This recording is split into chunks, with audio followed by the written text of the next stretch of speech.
الحمدللہ رب العالمین والصلاة والسلام علی رسولہ الامین وعلی آلہ واصحابہ اجمعین الی یوم الدین. اما بعد، قال اللہ تعالیٰ فی کتابہ المجید: اعوذ باللہ من الشیطان الرجیم، بسم اللہ الرحمن الرحیم. یا ایہا الناس اتقوا ربکم الذی خلقکم من نفس واحدہ وخلق منہا زوجہا وبث منہما رجالا کثیرا ونساء واتقوا اللہ الذی تساءلون بہ والارحام ان اللہ کان علیکم رقیبا. وقال رسول اللہ صلی اللہ علیہ وسلم: اکمل المؤمنین ایمانا احسنہم خلقا وخیارکم خیارکم لنسائہم. وقال رسول اللہ صلی اللہ علیہ وسلم: خیرکم خیرکم لأہلہ وانا خیر لأہلی. برادران اسلام، ہمارا معاشرہ طرح طرح سے فساد کی جکڑ میں ہے. بیرونی یورشوں کے علاوہ معاشرے کا جو اندرونی نظام ہے وہ بھی فساد کا شکار ہے. معاشرے کی بنیادی یونٹ زوجین کی یونٹ ہوتی ہے، جہاں سے نسل کی افزائش ہوتی ہے اور معاشرہ تشکیل پاتا ہے. شوہر اور بیوی کا رشتہ، یہ پورا رشتہ بنیادی طور پر محبت اور الفت کی بنیاد پر استوار ہوتا ہے. اسلام کی پوری معاشرتی تعلیم کا حاصل بھی یہی ہے کہ آپس میں الفت ہو، محبت ہو، میل جول ہو، بھائی چارہ ہو، ایک دوسرے کی ضرورت اور درد کو سمجھنے کا جذبہ ہو. فرمایا کہ تمام مومنین انما المؤمنون اخوہ فاصلحوا بین اخویکم، سب کے سب بھائی بھائی ہیں اور انہیں صلح جوئی کے ساتھ رہنا چاہیے. کوئی معاملہ ہو تو اس میں صلح کرا دینی چاہیے. ہماری یہ یونٹ جو زوجین کی یونٹ ہے، شوہر بیوی کی یونٹ ہے، بے حد پاکیزہ رشتہ ہونے کے بعد، بے حد مضبوط معاہدے کے بعد دیکھا یہ جا رہا ہے کہ طرح طرح سے فساد کا شکار ہے. آئے روز خبریں آتی ہیں کہ فلاں فلاں میں کھٹاس پیدا ہو گئی. کھٹاس پھر تکرار میں بدلتی ہے، تکرار پھر مار کٹائی میں بدلتی ہے، پھر عدالت تک پہنچتے ہیں، پھر علیحدگی ہوتی ہے اور خاندان منتشر ہو جاتا ہے. یہ وبا اب مسلم معاشرے میں بھی بہت تیزی کے ساتھ پھیل رہی ہے اور یہ بہت افسوس کی بات ہے کہ ہمارا اسلامی معاشرہ اور اسلامی خاندان جو بہت مضبوط بنیادوں پر استوار تھا، ہم اسے بھی باقی نہیں رکھ پا رہے ہیں. اوروں سے کیا شکوہ، باہر کی یورش کا کیا گلہ. جس بات پر ہم قابو پا سکتے تھے اس میں بھی شیطان داخل ہو گیا. اللہ کے رسول صلی اللہ علیہ وسلم نے فرمایا کہ شیطان کو سب سے زیادہ خوشی اس بات کی ہوتی ہے جب اسے اس میں کامیابی ملے کہ وہ زوجین کے درمیان تلخی پیدا کر دے، کھٹپٹ کروا دے. زوجین کے درمیان یہ جو ہمہ وقتی رشتہ ہے، اس میں تھوڑی کھٹپٹ ہونا کوئی غیر فطری بات نہیں ہے. اس کا بہت امکان ہے، اور اگر یہ نہ ہو تو پھر یہ انسانی معاشرے کے بجائے فرشتے کا معاشرہ ہو جائے گا.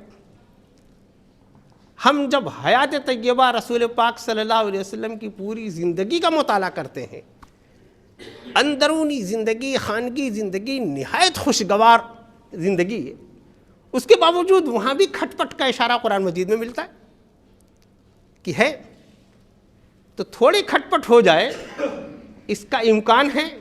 یہ ایک فطری بات ہے، لیکن اس کھٹ پٹ پر قابو پانا، اس تلخی کو خوشگواری میں بدلنا، یہ عین مطلوب ہے دین میں.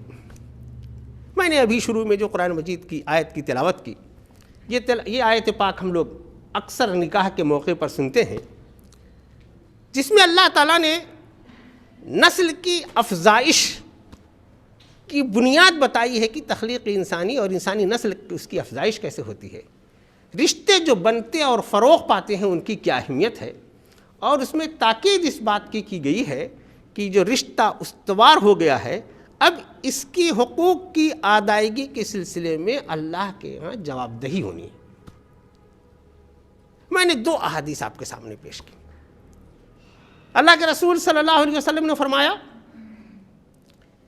کہ مومن میں، عام انسانوں میں نہیں، مومنین میں اپنے ایمان کے کامل ہونے کے اعتبار سے وہ شخص خیرکم خیرکم لأہلہ، اکمل المومنین ایمانا احسنہم خلقا، جو حسن خلق کے اعتبار سے سب سے بہتر ہو، اور خیرکم خیرکم لنسائہم، تم میں انسانوں میں سب سے بہتر وہ ہے جو اپنی بیویوں کے لیے بہتر ہو، اپنے گھر کی عورتوں کے لیے بہتر ہو۔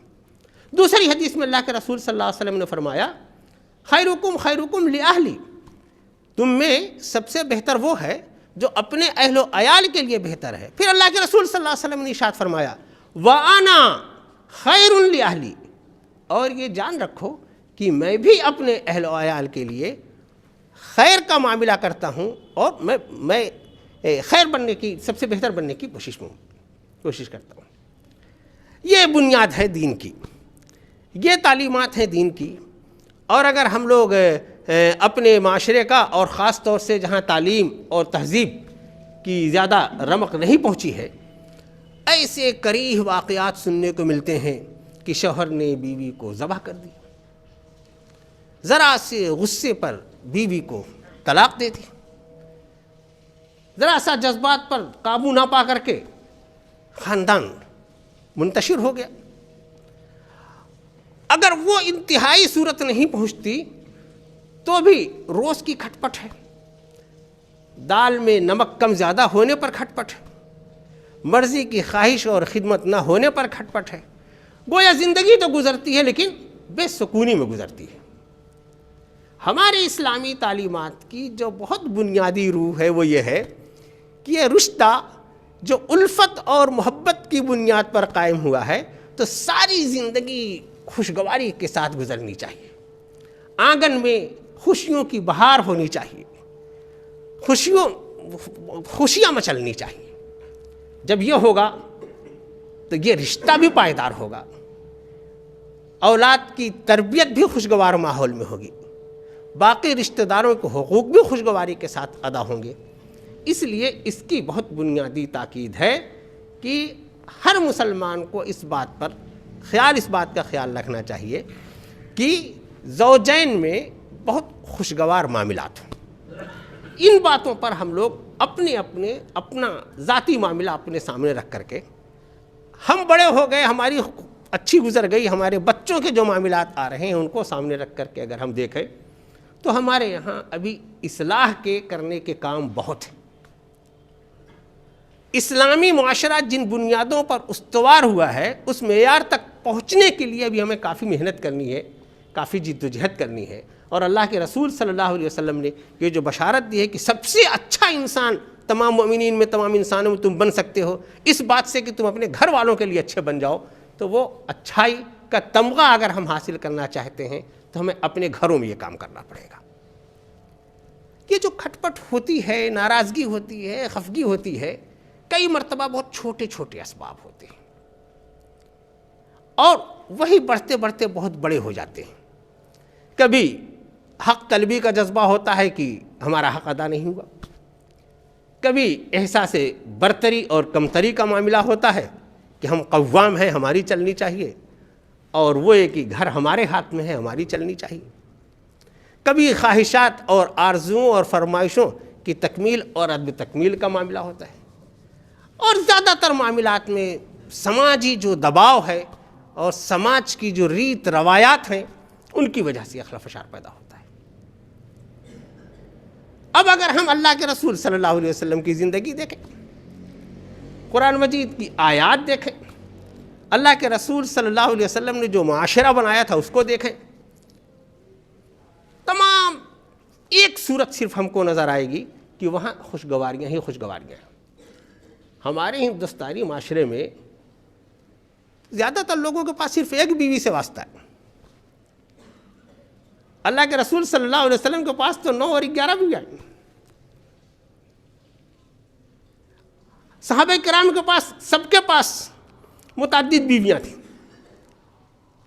وہاں سے تو کہیں کوئی کھٹ پٹ کی آواز بہت ہی کم سنائی دیتی ہے، اور اگر ہوئی تو اس کا حل سامنے ہے،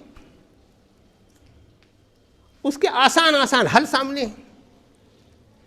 قرآن مجید میں شوہر کا اس اعتبار سے اللہ تعالیٰ نے درجہ بڑھا دیا کہ وہ قوام ہے کہ اسے خاندان کی نگہبانی کرنی ہے اور خاندان کی پرورش اور افزائش کے لیے سامان مہیا کرنا ہے۔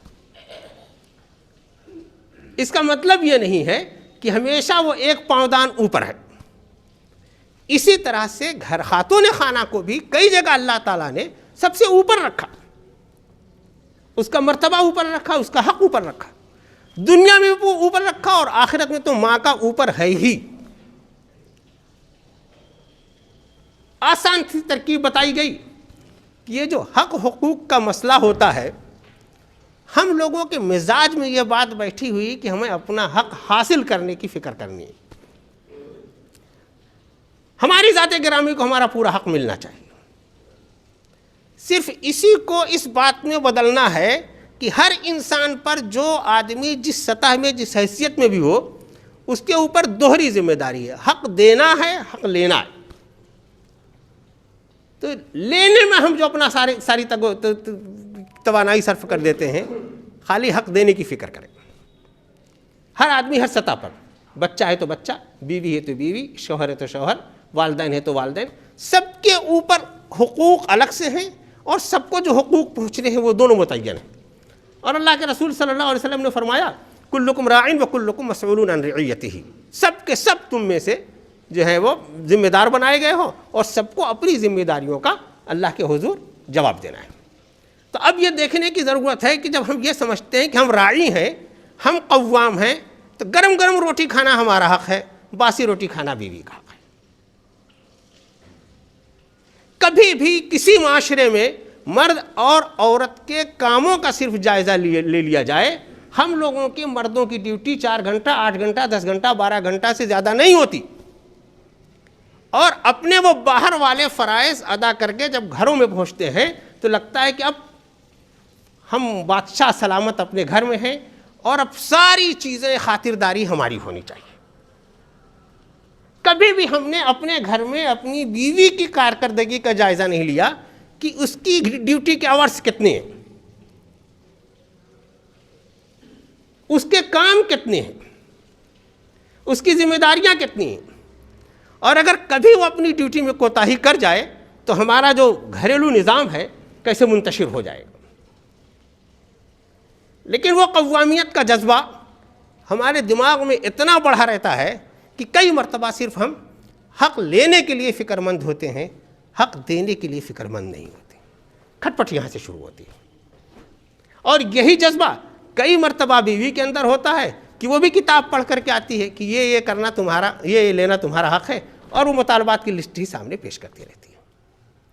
دونوں صرف اس بات کو اگر پیش نظر رکھیں کہ ہم حق ادا کر دیں، حق تو ہمارے پاس آئے گا، واپس آئے گا جو ہمارا حق ہے، اور خوشگواری کے ساتھ آئے گا، آمادگی کے ساتھ آئے گا، بڑی بڑھیا زندگی گزر جائے گی۔ اللہ کے رسول صلی اللہ علیہ وسلم اپنے گھر میں اور اپنے معاشرے میں ہمیشہ بڑی کلفتوں میں اور پریشانیوں میں رہے، ہم سب لوگ جانتے ہیں، اور یہ کلفت اور پریشانی کی داستانیں خوب بیان کی جاتی ہیں، لیکن اللہ کے رسول صلی اللہ علیہ وسلم ہمیشہ مسکراتے رہتے تھے، اپنے گھر والوں کے ساتھ ان کی ایک ایک ضرورت سے آگاہ رہتے تھے، اپنی تمام منصبی ذمہ داریوں کے ساتھ اپنے گھر میں اپنا کام کر لیتے تھے، اپنا جوتا ٹانک لیتے تھے، اپنا پیوند لگا لیتے تھے، اپنا کپڑا دھو لیتے تھے، اور جب گھر میں داخل ہوتے تھے مسکرا کر کے داخل ہوتے تھے۔ سلام کر کے داخل ہوتے تھے، محبت اور مسکراہٹ نثار کرتے تھے۔ ہم لوگوں کی وہ قوامیت کا عزم ہم کو خالی اپنی مفت کی مسکراہٹ نثار کرنے میں بھی روکتا ہے۔ مفت کیا اظہار محبت، اظہار تعلق بھی ہم کو روکتا ہے۔ کتنی احادیث ہیں حضرت عائشہ رضی اللہ تعالیٰ عنہ سے کہ گھر میں رسول پاک صلی اللہ علیہ وسلم کیسے رہتے تھے اور کیسے اظہار الفت اور محبت کرتے تھے۔ بیان کرتی ہیں حضرت عائشہ رضی اللہ تعالیٰ عنہ، ایک ہی پیالے سے ہم لوگ پانی پیتے تھے، میں پانی پی کر کے آپ کو دے دیتی تھی، اسی پیالے میں پیتے تھے، بلکہ آپ وہ جگہ تلاش کرتے تھے کہاں میرے لب ٹچ ہوئے ہیں اور اسی جگہ سے پانی پیتے تھے۔ بیان کرتی ہیں حضرت عائشہ رضی اللہ تعالیٰ عنہ، کئی مرتبہ میں اپنی محبت کو آزماتی تھی رسول پاک صلی اللہ علیہ وسلم کو، کہ ایک مرتبہ غزوے سے واپس آئے وفود، تو ایک صحابیہ نے یہ پہلے سے طے کیا تھا کہ میں اللہ کے رسول صلی اللہ علیہ وسلم سے اجازت لے کر کے دف بجاؤں گی خوشی میں۔ ان کو اجازت ملی، وہ دف بجانے لگیں، تو پیچھے سے حضرت عائشہ رضی اللہ تعالیٰ عنہ دیکھ رہی تھیں، تو رسول پاک صلی اللہ علیہ وسلم پوچھ رہے ہیں، عائشہ کیا تم کو مزہ نہیں آیا، سیر نہیں ہوئی؟ حضرت عائشہ رضی اللہ تعالیٰ عنہ کہتی نہیں۔ پھر رسول پاک صلی اللہ علیہ وسلم نے کہا اچھا آؤ میرے کندھے پر تھوڑی رکھو اور یہاں سے دیکھو۔ حضرت عائشہ رضی اللہ تعالیٰ عنہ کہتے ہیں کہ دیکھ تو لیا تھا میں نے، یہ دیکھنے کے لیے کہ رسول پاک صلی اللہ علیہ وسلم اور کتنا مجھ سے محبت کا اظہار کرتے ہیں اور میرے لیے کیا چیز فراہم کرتے ہیں، میں نے اس کا انکار کیا۔ ایسا تجربہ کیا ہم لوگ کرتے ہیں یا کرنے کو جائز سمجھتے ہیں؟ یہ الفت و محبت کا جو اظہار ہے، ناراضگی ہوگی اور ہوتی ہے، ناراضگی کو دوستی میں بدلنے کا جو ملکہ رسول پاک صلی اللہ علیہ وسلم کو تھا اور جو تعلیم انہوں نے ہم سب کو دی ہے کہ جتنی جلدی تم ناراضگی کو، خفگی کو بدل لو گے، اتنی جلدی جو ہے تمہاری زندگی خوشگوار ہو جائے گی۔ کرنے کے اس سلسلے میں اللہ کے رسول صلی اللہ علیہ وسلم کی زندگی میں ہم لوگوں کے لیے بہت اسوہ ہے کہ ہم لوگ کیا کیا کام کر سکتے ہیں۔ اس موضوع پر کتابیں بہت ساری ملتی ہیں۔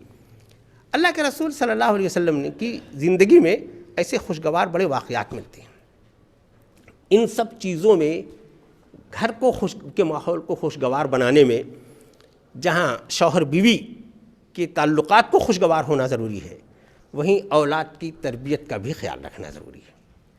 وہ جو قرآن مجید کی آیت ہے کہ یا ایھا الذین آمنوا قوا انفسکم واہلیکم نارا، یہ ایک بنیادی ذمہ داری ہر مسلمان پر عائد کی گئی ہے کہ آپ اپنے آپ کو اور اپنے اہل و عیال کو جہنم کی آگ سے بچاؤ۔